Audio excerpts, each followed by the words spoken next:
In today's world of overstimulation, seemingly unlimited distractions and short attention spans, it's no wonder there are so many people who don't succeed. It's no wonder so many people never achieve anything significant. It's no wonder so many people never reach their true potential. If you want to achieve anything great, you must shut out all distractions. Successful people are focused people.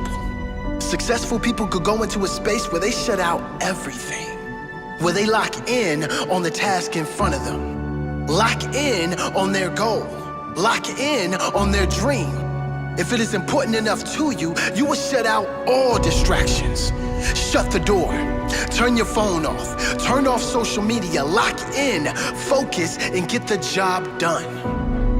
A recent study pointed out that the average adult spends around 1 hour and 40 minutes every day on social media. That is nearly 12 hours per week, over 50 hours per month, 616 hours per year. It adds up to 128 days over a period of 5 years. 128 days wasted every 5 years. Imagine if you used that time better. Just imagine if you replaced that wasted time with completely focused time, working on something you love. The person you will be in 5 years' time will be very different depending on which path you choose to take. Those who don't succeed, let's call them, I don't know, the majority, they're like a puppy with a bone. Anytime a bone comes along, social media likes or comments, a text message, a TV show, an opportunity at another night out, any attention or meaningless distraction, they drop everything important to them and chase the bone.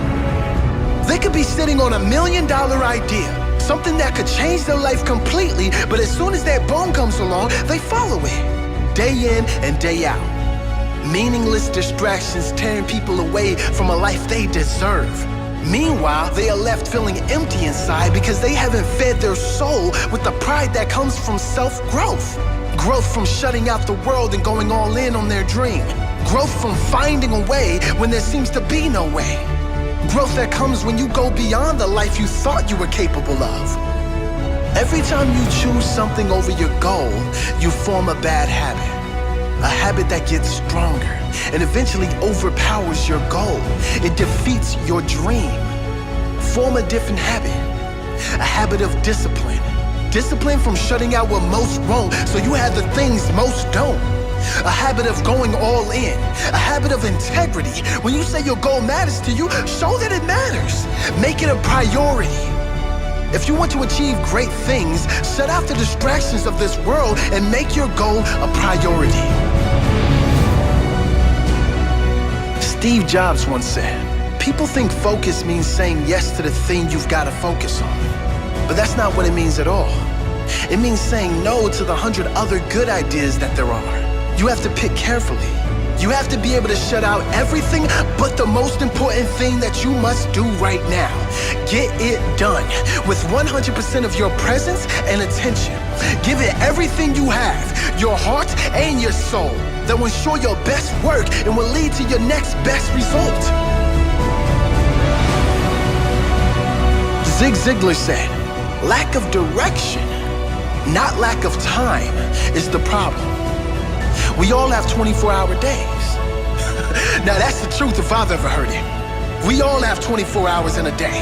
How you spend that time will determine where you end up in life. How you spend your 24 hours will determine if you live with pride or regret. How you spend your 24 hours will determine if you survive or thrive. Now it's time to focus. Lock out the things you don't need. Lock in on the life you must have. Prepare yourself for now so you can enjoy later.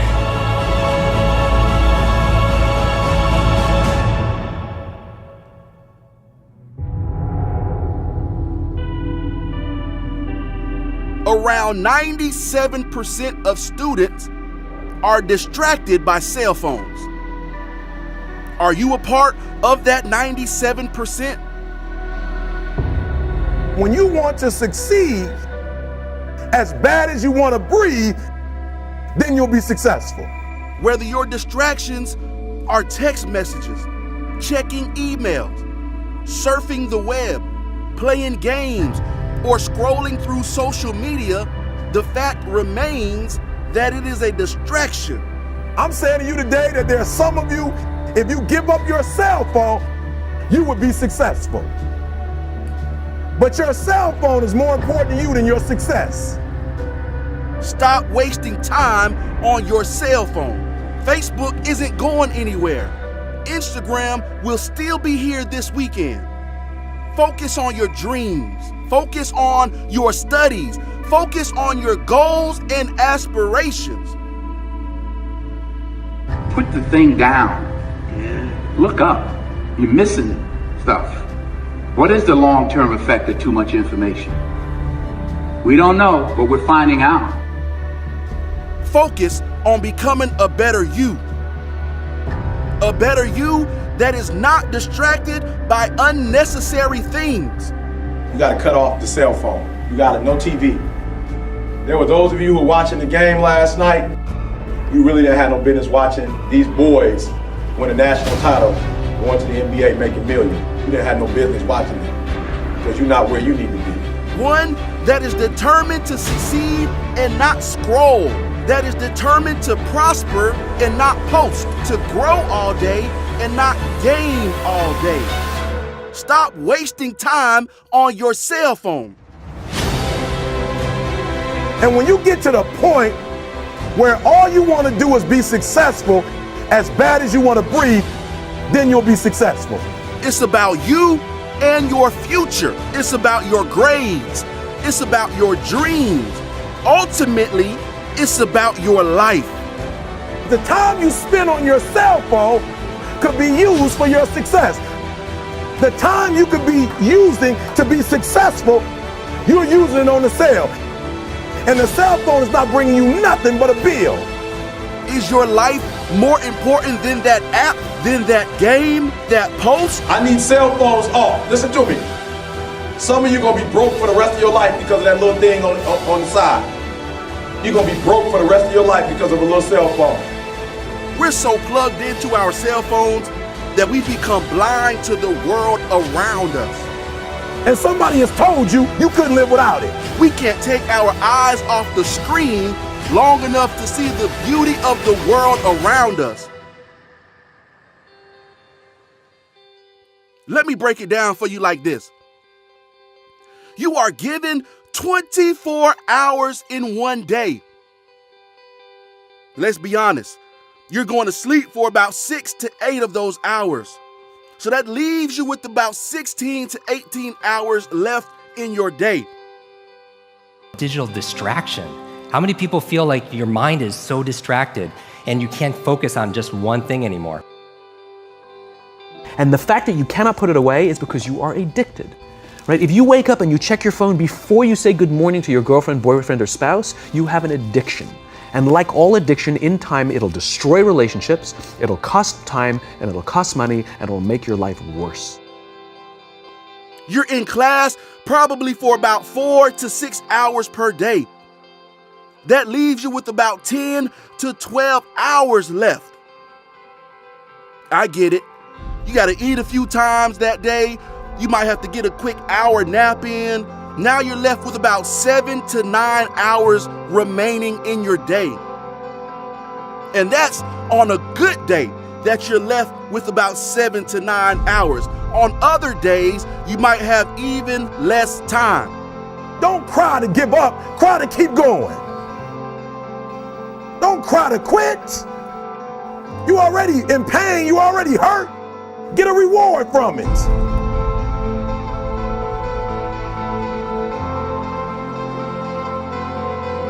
You can accomplish so much in 7 hours.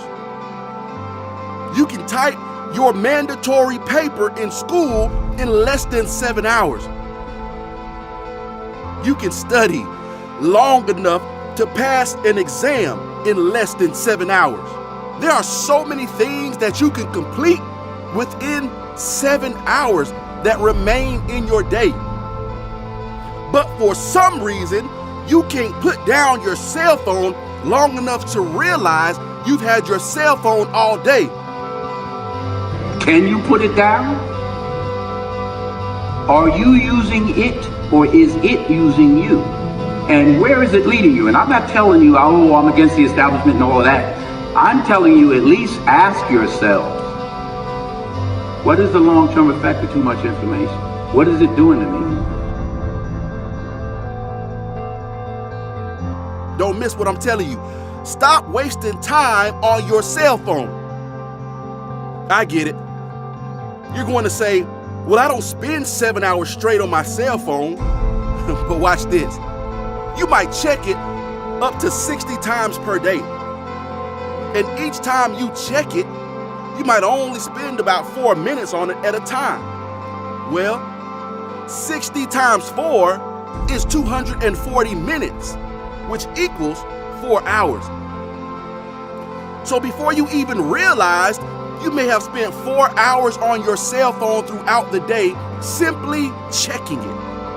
Be able at any moment to sacrifice what you are for what you will become. Some of you focus until the phone ring, and then you like, I gotta answer it. If I don't answer the phone, I'm gonna die. Now, whether you're checking and responding to emails or text, whether you're surfing the web, whether you're on social media, or even checking the weather and traffic, the fact remains you have just spent 4 hours doing so. Then you go home, away from work, away from school, and spend even longer on your cell phone. Now listen, I'm not saying that you should never check your cell phone. I'm not saying that it's bad to be on your phone. But what I am saying is, if you are on your phone more than you are being productive with your school or your business, that's a problem. A lot of people, they give away their sovereignty and their power first thing in the morning. Like the first thing in the morning, they'll pick up their phone and they'll check everything, because there's the way it's set up, right? They're getting their dopamine fixes and it's just really rewiring their brain. So it's training them just to be distracted all the time. If you would rather check social media more than school, that's a problem. If gossip is more important than grades, that's a problem. If apps are more important than your accomplishments, that's a problem. If Facebook is more important than your future, that's a problem. Stop wasting time on your cell phone. I need you to study like you've never studied before. I need you up all night long, studying, getting about 3-4 hours here, hour and a half here, 2 hours here. You hear me say this all the time. For some of you, this is it. There is nothing that is more important than you achieving all of the things you want to do in life. And if you are being too distracted by your cell phone, then you've got a problem. Now, I'm not here to sugarcoat it. I'm not here to ask you nicely. I'm here to tell you, stop wasting time on your cell phone. So here's what I want you to do. Make a commitment to yourself right now. Challenge yourself today that the same amount of time you have been given to your cell phone will now be spent working on your dreams, your goals, your aspirations, your studies. Push yourself to succeed just as much as you push those buttons on your phone. Then and only then will you be successful in life and in school. Is there a need for 24 hours a day news? Is there 24 hours a day worth of news? You have to give it everything you got. No more TV, no more parties, no more playing. If you don't have a 4.0, what you need to be doing is studying. Get off the phone. What if I told you that you could do twice the amount of studying you're doing right now in half of the time? So instead of spending 20 hours a week or 10 hours a week, you could do it in 5 or 10 and do twice the amount that you're doing. And it wouldn't be boring. It wouldn't be hard to get into. Because sometimes, let's face it, it does become boring. It does get hard to get started. It does become hard to stay on track. But what if it doesn't have to be? What if I told you that it could require less effort, it could be more fun, and much more exciting? In this video, I'm going to explain for you 11 ways that you can do exactly that, how you can learn to study smart. And this is something that if you follow this process, if you stick with it, it's going to win you the respect and admiration of everyone around you, the teachers that are helping you to get the grades that you want, the students in the classroom that you sit next to, but also, most of all, the person that looks back at you in the mirror every single day. So let's get into it. The first thing that great students do when it comes to studying smart is scheduling their study sessions, breaking their time down. A lot of us, we fail to understand that time is actually something you can control. What do I mean by this? Well, what I mean is you have 24 hours in a day, 86,400 seconds. And the person who has planned and prepared every single one of those to the best of their ability, they're going to get more out of their time. So the first thing you need to sit down and do is schedule throughout the week, from Monday to Friday, on Saturday and Sunday, in your evenings, in your mornings, in your breaks between lessons. What studying are you going to do? Which topic are you going to focus on? So that when you sit down at the desk, you haven't left anything to chance, but you've scheduled in exactly what you're going to do, so it requires less brain power, precious brain power that you need to focus on learning, to focus on studying effectively. It's not used up in deciding what you're going to do, how you're going to do it. It's already laid out for you. I want you to imagine the life of an athlete, the life of a boxer preparing for his final fight. They don't leave these things to chance.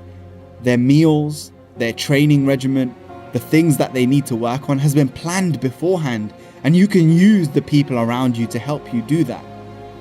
The second thing that you need to focus on is what we call the Ebbinghaus curve. And basically what it means is you forget things over time. So if you learn something today, tomorrow you may remember 50% of it. The day after you may remember 25%. And within a week, you might only remember 5%. That's the way that your brain works. The quicker you understand this, the quicker you can factor this in to your studying regimen. So let's take a look at this. You use a technique called spaced repetition. So if you study a topic on day 1, you want to come back to it on day 3, day 5, day 7, and space your repetition out. The more you repeat things, the deeper the memory becomes. And that brings us to the next tip, which is depth of processing.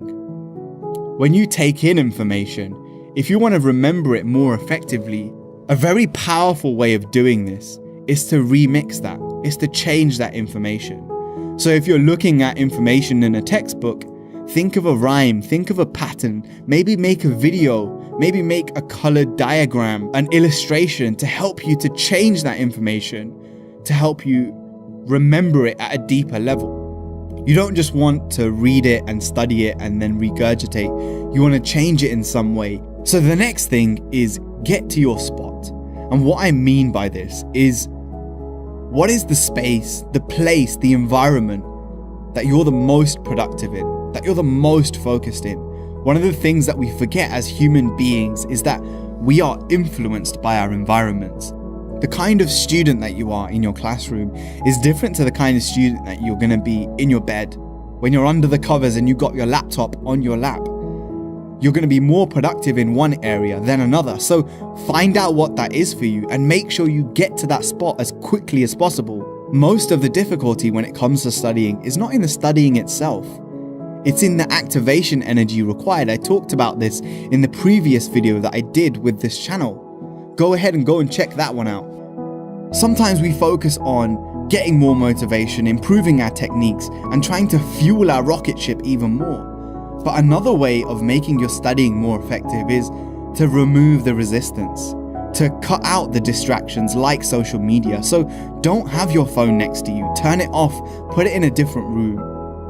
Remove any kind of distraction. And I'm talking about people, your dog. Put your dog in a different room if you have a pet or an animal that distracts you. Go somewhere where you cannot be distracted, and the only single thing that you can do is focus on the most important thing. And the most important thing is studying, revising, learning, removing those distractions, so less effort and energy is required for you to focus, and you can use it on what's important. And that brings me to the next point. You want to work at 2 levels. So increase your fuel and your motivation to study. Think about and write down, tell people why you're doing this. I'm doing this because I want to become a doctor, an engineer, an entrepreneur, a social activist, a campaigner. And at the same time, remove the blocks that are stopping you.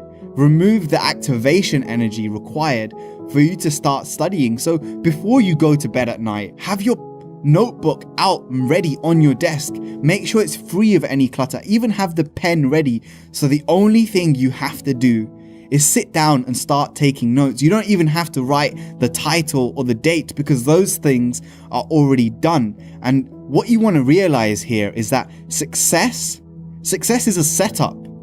It's not an accident. So make it happen that way. Plan and set yourself up for success. Habits. Let's talk about habits. Because as much as you want to be motivated, if you want these things to be effortless, you need to build habits. Now think about brushing your teeth every morning. When it comes to brushing your teeth, it doesn't require motivation. You don't watch a motivational video for you to brush your teeth, or for you to go to the toilet, or for you to put your shoes on in the morning. The only thing you do is you do the habit. And so by building habits, you make it easier and easier for you to execute the thing that you need to do. Habits don't require motivation. So how do you build the habit of studying effectively? You start small. You start with a small habit and you progressively make it harder and harder. So you might start off at the beginning with doing 10 minutes in the morning. And then your goal is simply to be consistent for 2 weeks, just studying 10 minutes every morning, very focused, very effective. And then you make it 15 minutes, 2 weeks again, very focused, very effective. And then you move to 20 minutes. And the next thing you know, you're doing 2 hours every single morning before you even get to school, college, or university. And you graduate your habits gradually over time. The problem that a lot of us have is we try and do too many things at once, focus on one thing. And that brings me to my next point. Know what it is that you're looking for when it comes to revision, when it comes to studying. So be smart about it. You don't have to learn everything. The examiner, the teacher in the classroom, know what it is that they are looking for. Play the game, because this studying game that you're in right now, this period of your life, some of the things that you're learning are functional, and some of the things that you're learning are lifelong practical things. So know the difference. If there is something that you need the examiner to see, if there is a way that you need to present your essays, if there's a way that you need to present the information, give it to them that way. Hard work is going to beat talent when talent doesn't work hard, which brings me to my next point. It's not just about your genetics. It's not just about what you're capable of. You might be the smartest student in that classroom, just like I was, but if you don't work just as hard as the 20, 30 other people in that room, they're going to beat you. They're going to destroy you. And when it comes to that day at the exam, they put in more hours than you. They studied better than you. They looked at past papers. They spoke to other students about what they needed to do. And they were just sharper when it came to that moment, like a samurai who keeps his sword sharp. When the moment came to strike, they didn't hesitate. They only needed one opportunity, and I want you to be as sharp as you possibly can. So focus on putting in the hours. So we got 2 more points left, and these are probably the most important. I need you to really hear me now. When you study, I don't want you to study like a student. I don't want you to study like anyone in your classroom. I want you to study like a lecturer. Now imagine the way that your teacher or your lecturer studies for the classroom. If they were sitting that exam, if they were sitting down for that study session, what are the things that they would do differently? What are the books that they would read differently? What kind of research would they do?